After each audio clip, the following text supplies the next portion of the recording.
आदाब, नमस्कार। आप सभी का इस्तकबाल है हमारे खास शो विमेंस आवर में। मैं हूं आपकी होस्ट माहिरा गौहर और इस खास शो में हम आपको मिलाते हैं ऐसी महिलाओं से जिनकी कहानियां, जिनकी उपलब्धियां और जिनकी काबिलियत मिसाल है माशरे में हर उन औरतों के लिए जो जिंदगी में कुछ हासिल करना चाहती हैं, जो अपने पैरों पर खड़े होकर अपने मुकद्दर की कहानी लिखना चाहती हैं।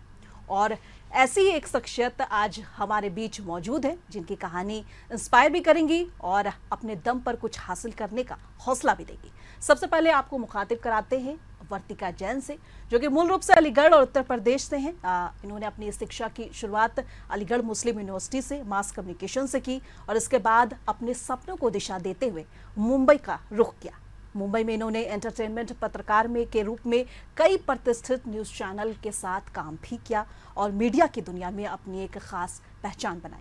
कई सालों तक कहानियां बताने के बाद जिंदगी ने इन्हें दिल्ली पहुंचा दिया, जहां से शुरू हुआ एक नया चैप्टर।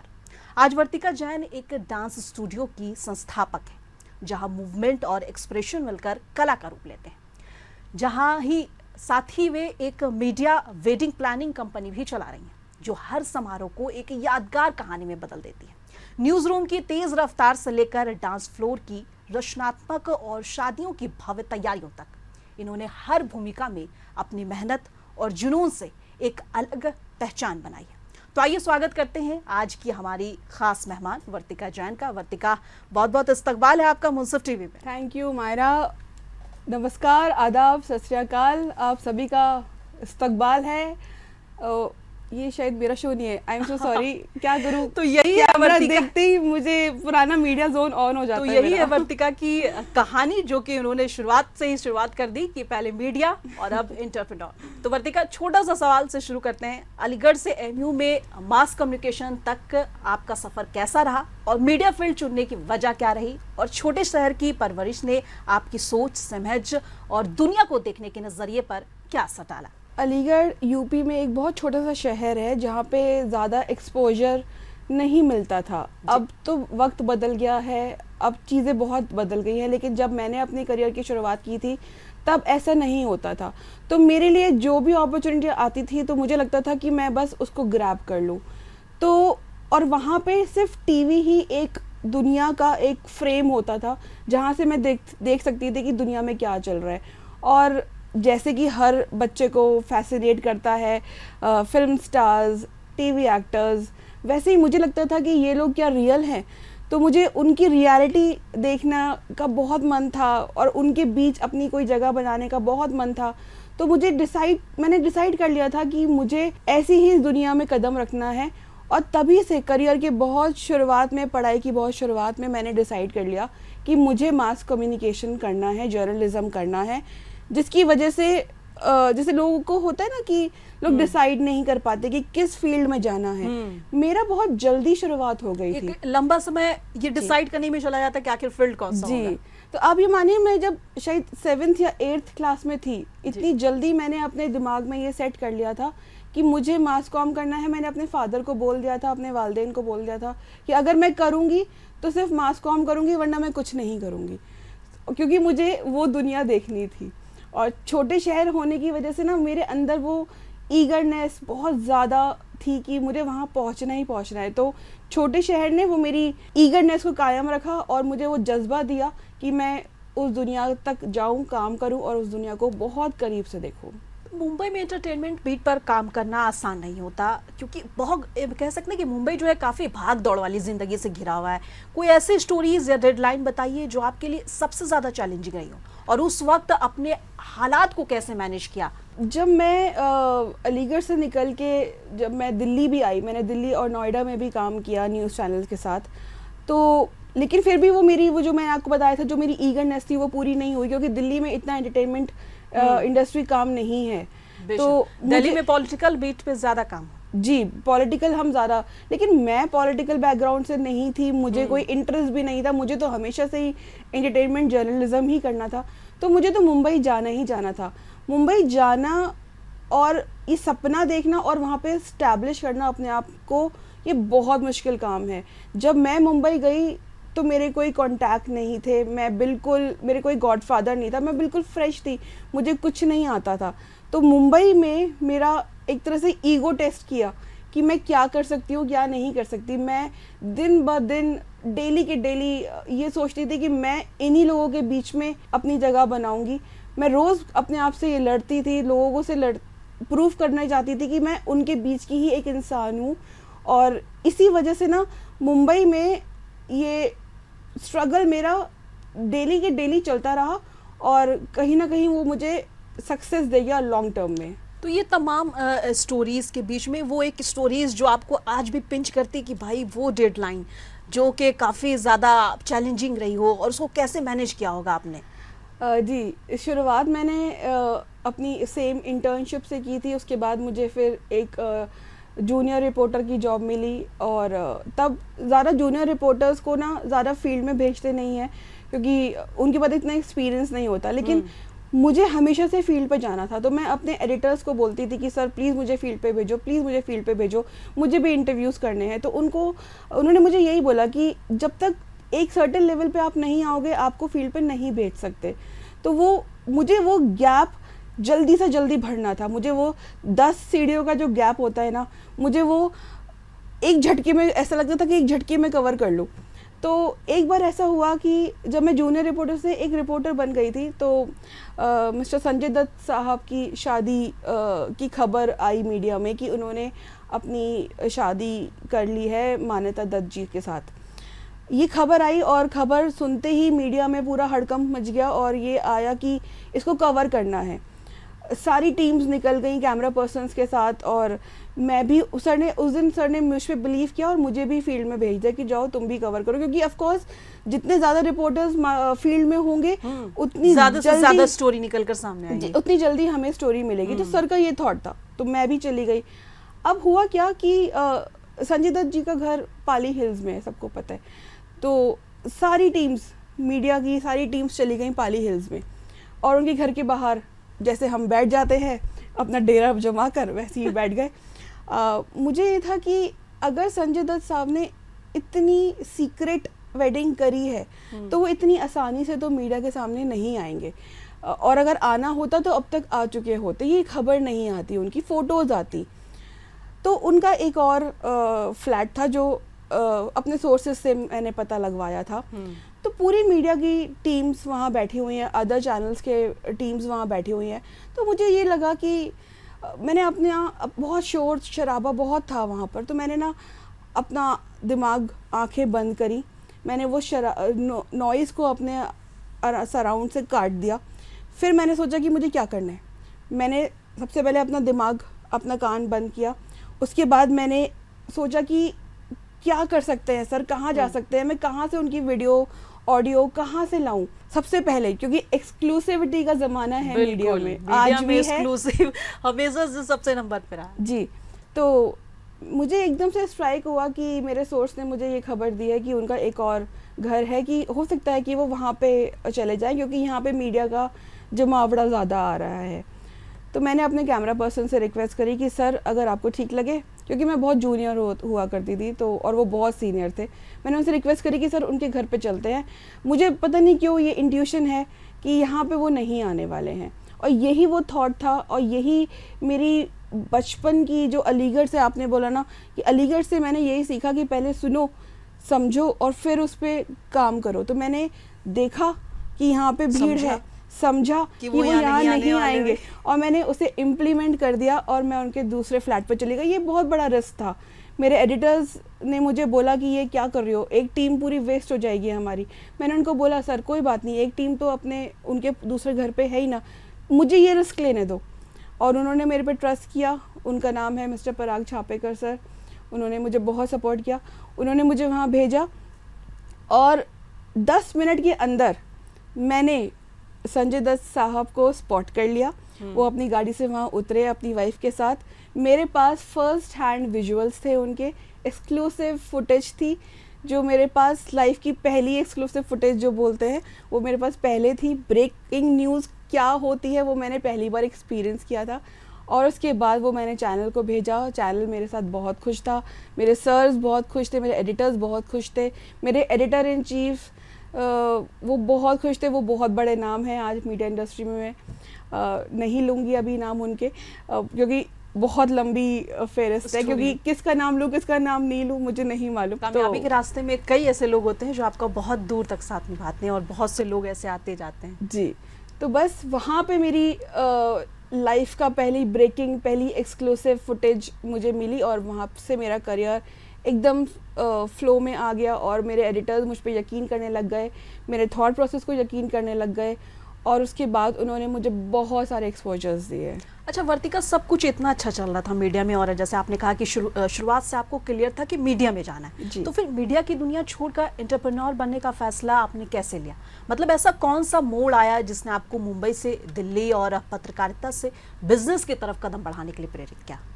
मैं सच बताऊँ तो मैंने मीडिया नहीं छोड़ा जी। मैं आज भी मीडिया में ही हूँ, क्योंकि मैंने बस मीडिया से अपने आप को थोड़ा सा अपग्रेड किया है, अपने कैनवस को थोड़ा और बड़ा किया है। मैं आज भी मीडिया की ही स्किल्स यूज़ करती हूँ, मैं आज भी मीडिया के एक्सपीरियंसेस, आज जो मैं 2 बिज़नेस कर रही हूँ, एक है डांस स्टूडियो का, एक है वेडिंग प्लानिंग का, मैं आज भी मीडिया के ही दिए हुए एजुकेशन, मीडिया के ही एक्सपीरियंस यहाँ पे यूज़ करती हूँ और यहाँ पे सफलता पा रही हूँ। तो मैं मीडिया के साथ हूँ और आज भी मैं मीडिया के साथ ही बैठी हुई हूँ। डांस और वेडिंग इंडस्ट्री दोनों ही काफी इमोशनल और जिम्मेदारी वाली फील्ड है, तो शादियों और डांस इवेंट्स में अक्सर भावनाएं और तनाव दोनों काफी कह सकते हैं कि ज्यादा होते हैं। हालांकि मीडिया फील्ड में भी तनाव का काफी रोल है। हाँ। और खास के आप रिपोर्टिंग फील्ड से रही हैं तो ग्राउंड पे तो 24 घंटे एक रिपोर्टर एक कह सकते हैं तनाव के साथ ही रहता है कि कब क्या चीजें एक्सक्लूसिव आ जाएंगी, कब क्या कवर करना है, कब कहाँ पे लाइव देना है, तो वो चीजें तो है। तो जब कहीं कोई क्लाइंट नाराज हो जाए या परेशान हो जाता है तो आप उसे किस तरह हैंडल करती हैं? क्योंकि अब फील्ड बदल गया, हालांकि तनाव सेम है लेकिन फील्ड बदल गया है, तो चीजें कितनी बदली है? क्या मीडिया में बताए गए आपके अनुभव जो है वो लोगों को समझने और दबाव, उनको कह सकते हैं कि दबाव को कम करने में आपकी किस तरह से मदद करते हैं और कितनी हेल्प करते हैं? मायरा, मुझे लगता है कि आपने अपने सवाल का जो मुझसे आपको जवाब चाहिए था वो आपने खुद ही दे दिया है, क्योंकि आप मेरे से रिलेट कर पा रही हैं, क्योंकि बिल्कुल आप भी वही चीज़ से निकल रही हैं और वही चीज़ें फेस कर रही हैं, उसी में काम कर रही है जिसमें मैं काम कर चुकी हूँ। जैसे आपने बोला तनाव मीडिया में भी है, तनाव वेडिंग प्लानिंग में भी है, तनाव एक स्टूडियो चलाने में भी है। तो जैसे हम न्यूज़ रूम में अंडर प्रेशर काम करते हैं, डेडलाइंस में काम करते हैं, हमें पता है कि 3 मिनट में ये स्टोरी ऑन एयर हमें करनी है। अगर अच्छी हुई तो ठीक है, अगर अच्छी नहीं हुई तो वो एडिटर क्या करेंगे, वो हटा लेंगे न्यूज़ को, उसके बाद आपको एक सेकंड चांस मिल जाएगा। लेकिन जो काम मैं कर रही हूँ अब वो है वेडिंग प्लानिंग और स्टूडियोज़ का। वेडिंग प्लानिंग की अगर हम बात करें तो तनाव सेम है, डेडलाइन वहाँ पे भी है। शादी आज रात को है अगर किसी की, तो वो डेडलाइन है मेरी कि मुझे 7 बजे से पहले पूरा सेटअप रेडी करके देना है। ये ब्राइड की एंट्री होनी है 9 बजे तो 9 बजे एंट्री होनी है। बारात लेट नहीं हो सकती, मंडप सजने में लेट नहीं कर सकते।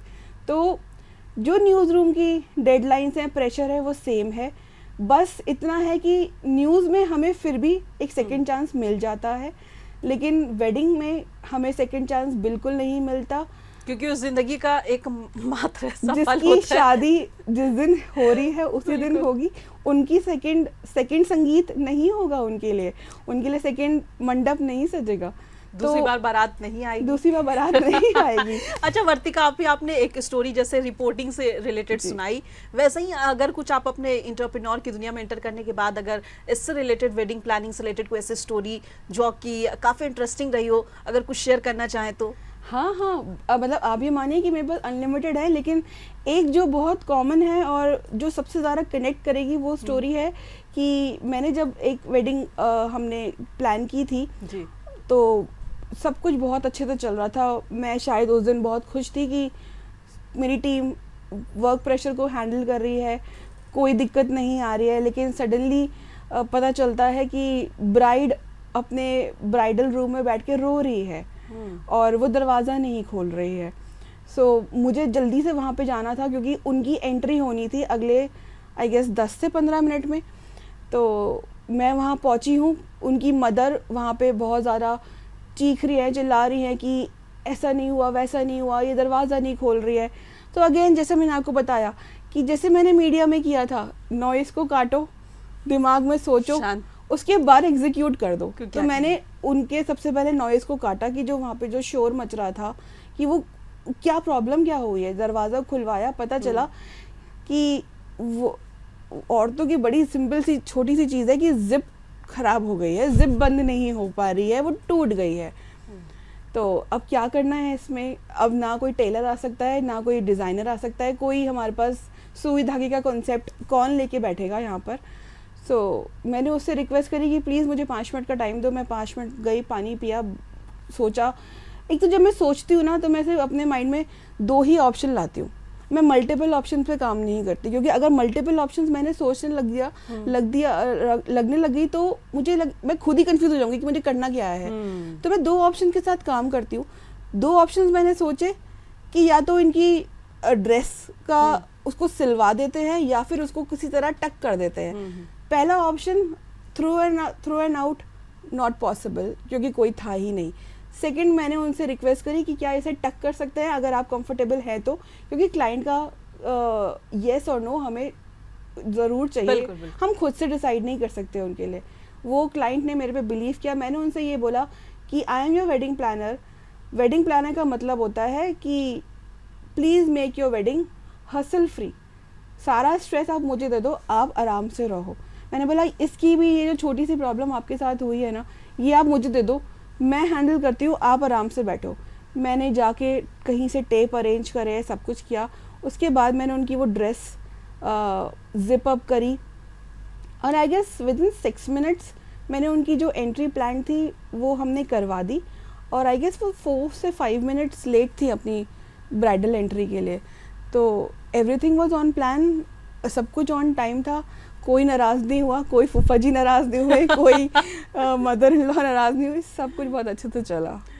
बहुत शानदार। तो वर्तिका, आपका करियर पत्रकारिता में अच्छा खासा चल रहा था, आप कई न्यूज़ चैनल से जुड़ी भी रही हैं, तो ऐसे में क्या हुआ कि आपने जर्नलिज्म छोड़कर एक अलग रास्ता चुनने का फैसला किया? वो अलग रास्ता चूज करने, हालांकि आपने पहले बताया है कि चीज़ें अलग ज़्यादा नहीं है, अभी भी आप उससे कह सकते हैं मीडिया फील्ड से जुड़ी हुई हैं, लेकिन फिर भी बिजनेस और अचानक से पत्रकारिता छोड़ के बिजनेस फील्ड में आ जाना, ये कैसे डिसाइड हुआ? जब हम मीडिया में काम करते हैं तो हम क्या कर रहे हैं, हम दूसरों की स्टोरी रिपोर्ट कर रहे हैं, हम एंड जॉब कर रहे हैं। जब उनकी शादी हो गई है तब हम उसके बारे में बता रहे हैं।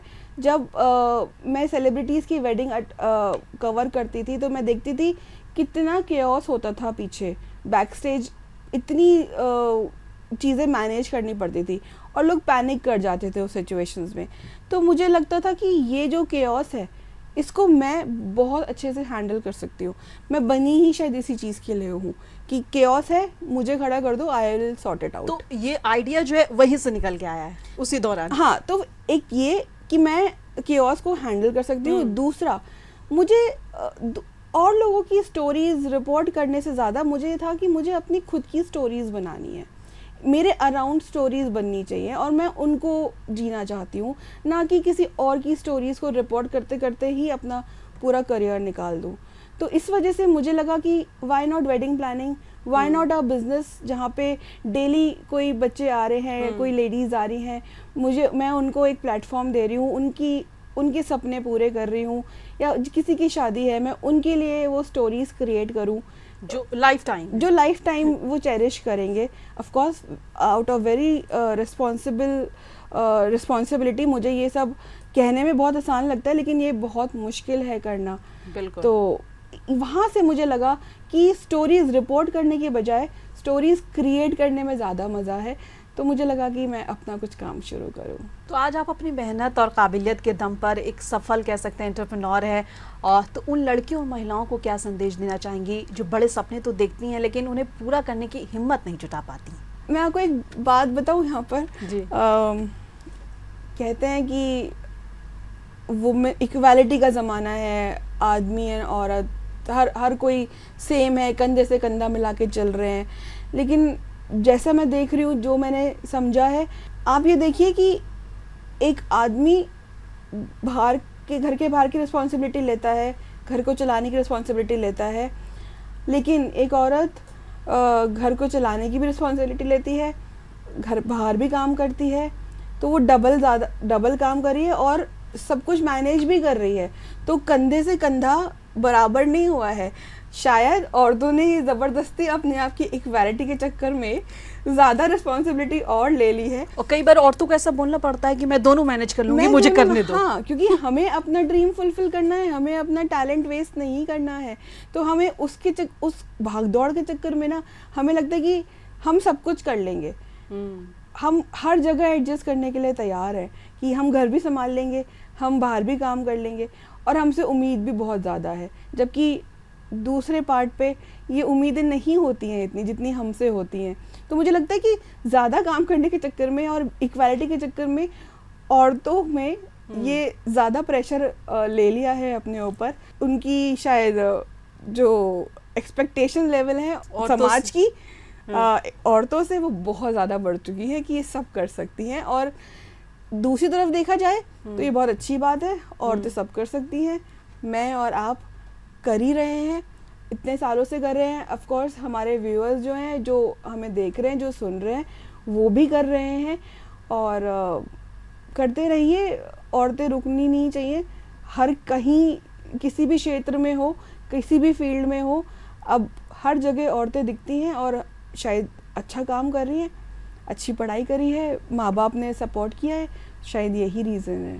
वर्तिका, सोशल मीडिया का दौर है, आप भी होंगी, इंस्टा पर हैं, फेसबुक पर चीज़ें हर कुछ कहते हैं कि न्यूज़ में आने से पहले सोशल मीडिया पे चीज़ें वायरल हो जाती हैं। जी। तो सोशल मीडिया के दौर पर, क्योंकि आप एक अब एंटरप्रेन्योर बन गई हैं, आपने अब मीडिया में रह के भी देखा है कि चीज़ों को कैसे वायरल कराना है, कैसे चीज़ों को करना है। तो जब आप एक एंटरप्रेन्योर बन गई हैं, तो कह सकते हैं कि पर्सनल ब्रांडिंग और नेटवर्किंग किसी भी एंटरप्रेन्योर के लिए, सफलता के लिए कितना ज़रूरी है आपके ख्याल से? क्योंकि आजकल हम देखते हैं कि अगर कोई इंस्टाग्राम पे मशहूर हो गया, कोई मेकअप आर्टिस्ट, तो फिर उसके पास एक के बाद एक जो है अलग अलग जो है वो आने लगते हैं।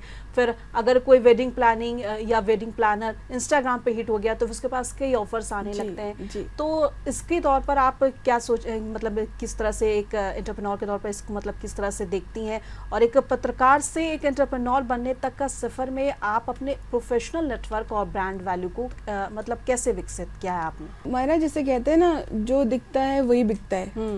तो यही है कि जितना आप सोशल मीडिया पे दिखोगे उतना ही आप बिकोगे। लेकिन ये बिल्कुल सच है और 100% सच बात है।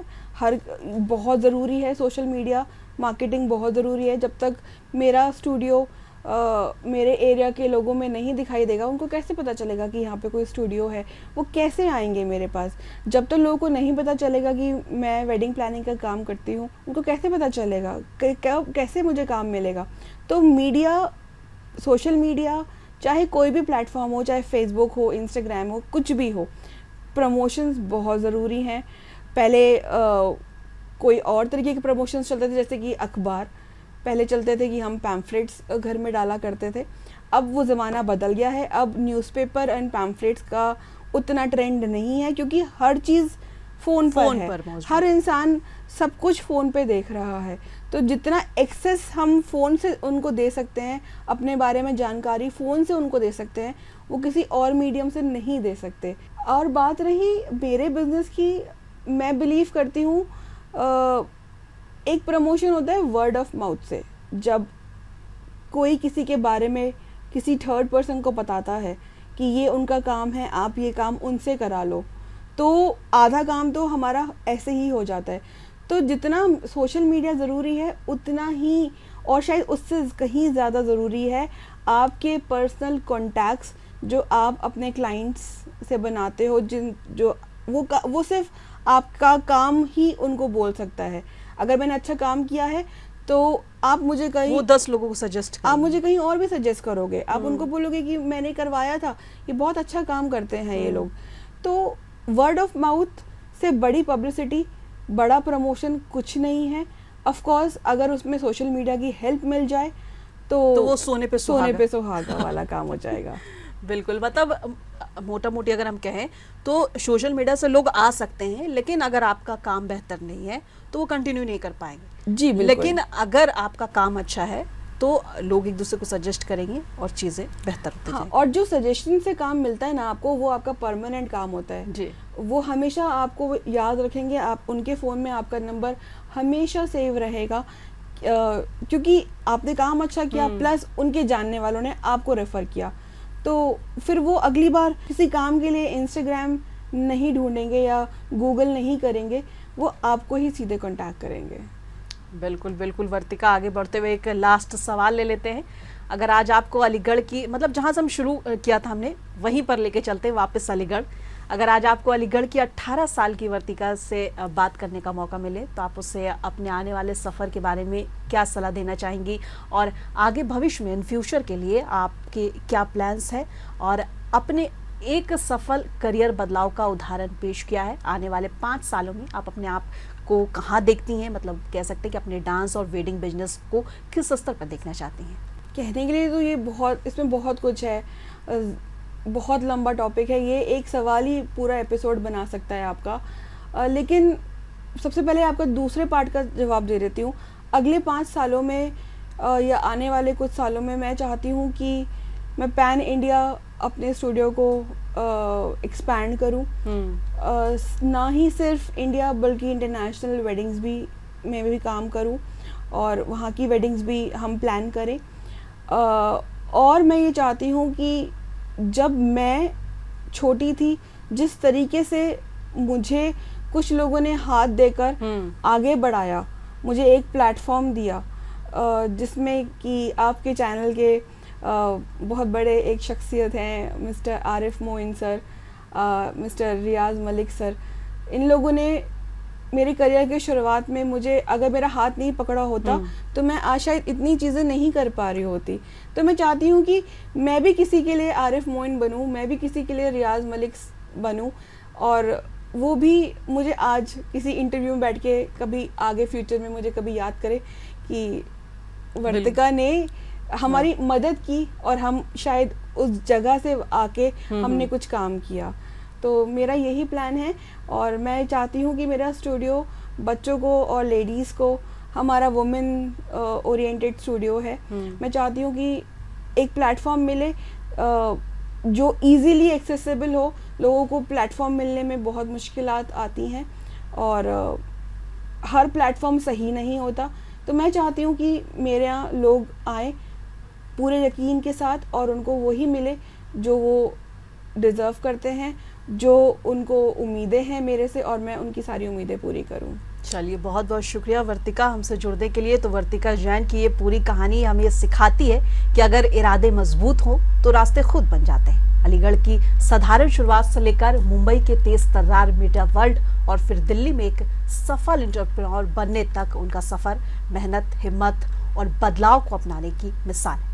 न्यूज रूम की कहानी कहने से लेकर अब जिंदगी के हर खास मौके को एक खूबसूरत अनुभव में बदलने तक वर्तिका ने हर पड़ाव पर खुद को नए रूप से ढाला है। वो हर महिला के लिए प्रेरणा है और अपने सपनों को सिर्फ सोचती नहीं बल्कि उनकी हकीकत में बदलने की हिम्मत रखती।